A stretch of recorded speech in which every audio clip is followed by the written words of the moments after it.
ஆலை முழுமையாக தீ எரிகிறத நான் தூரத்துலேருந்தே பார்க்க முடியுது. அதனுடைய அந்த விபத்தினுடைய கோரத்தை என்னால் உணர முடிஞ்சிச்சு.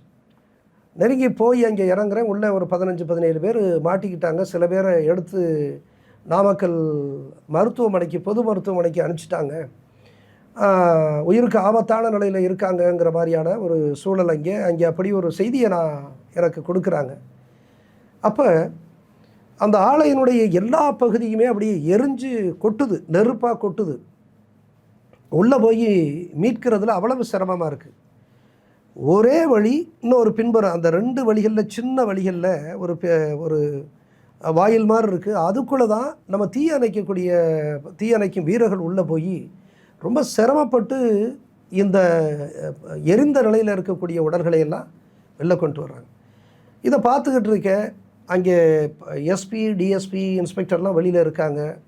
அதே மாதிரி எங்கள் துறை அலுவலர்கள், வருவாய்த்துறை, டிஆர்ஓ, ஆர்டிஓ, தாசில்தார்லாம் வெளியில் இருக்காங்க. நான் யாரையுமே கேட்காம உள்ளே அந்த தீயணைப்பு வீரர்களோட உள்ளே போகிறேன். உள்ளே நுழைஞ்சிட்டீங்க? உள்ளே நுழைஞ்சிட்டேன். ஆனால் தீ பற்றி எரிஞ்சிக்கிட்டு இருக்கு. தீ பற்றி எரியுது, முழுமையாக எரிஞ்சது, கொட்டுது.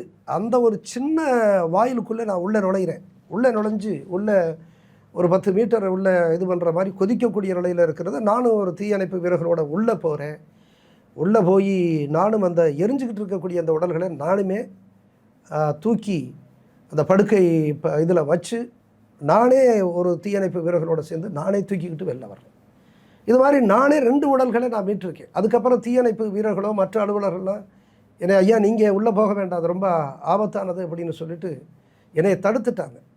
எனக்கு நினைக்கிறேன் 18-19 இது மாதிரி அந்த எரிந்த நிலையில் இருக்கக்கூடிய ஆட்களை நாங்கள் மீட்டு கொண்டு வந்து நாங்கள் நாமக்கல்லில் இருக்கக்கூடிய அந்த பொது மருத்துவமனையில் கொண்டு போய் உடனடியாக சேர்த்து இது பண்ணால், எனக்கு ஒருவர் தான் தமிழர்.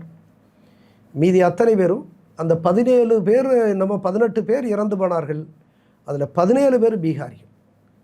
அப்போ எனக்கு இங்கேருந்து போகையிலேயே, நான் அந்த களத்தில் இறங்கையிலேயே தொழிலாளர்கள் உள்ளே மாட்டிக்கிட்டாங்க.